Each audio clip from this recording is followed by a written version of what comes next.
everyone, it's Michigan 1777 here, and I'm here to discuss the disk drive noise that I had found from a year ago where I inserted a card underneath.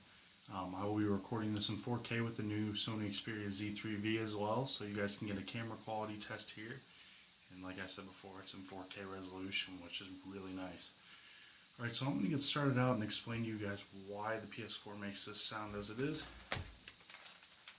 It all starts out with where the pegs are. The pegs are located right here, here, and here. Now the problem with this is the disk drive spins, and along with the fan and anything else that can create energy, ends up spinning too fast, or not too fast, but the console cannot distribute the energy well. And what you might notice from older iterations of the PlayStation console, such as the PS1 through the PS3, is that there are rubber paddings underneath the PS1 through PS3. And they're located in all four corners. Now this allows for the energy distribution to be more equally distributed throughout the console, versus the PS4 where there's only 3 pegs. So that leaves a whole entire side right here to where the console would wobble and creates more vibrations. And being that the pegs are plastic as well and not rubber, they do not absorb energy as well either.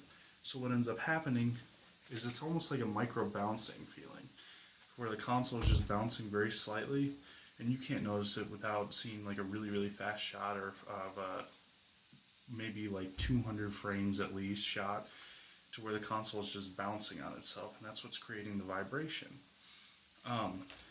Basically, it was just a really bad design flaw on Sony's part, to where they really should have made these rubber and not unequally distributed. They should have been on all 4 corners, and even in the middle as well.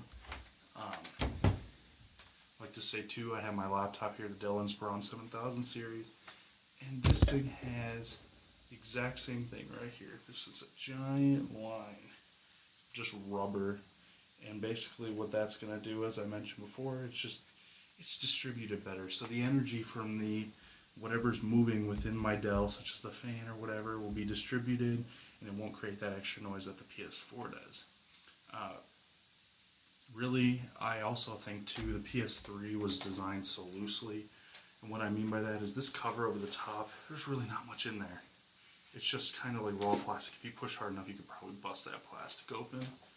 PS4, I mean, this thing's pretty snug. Overall, I'd say this console's pretty much got everything packed in, and it's a much smaller console than the PS3 even was. So what this can mean also too is there's just not as much space for the energy to disperse out either, like there was on the PS3. So, I mean, it's up to your interpretation. I think this is the main reason why the console vibrates. Overall, what the card does, it just adds more surface area that these pegs don't cover to allow for the energy to distribute through the console. I mean that it's so close to the disk drive as well. Having more surface area and a softer surface, since paper is softer than hard plastic, allows for the energy to transfer through the cards and into whatever you're setting the console on.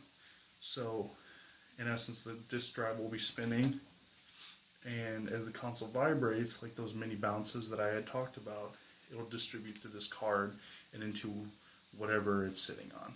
And then it also do that in the 4 pegs.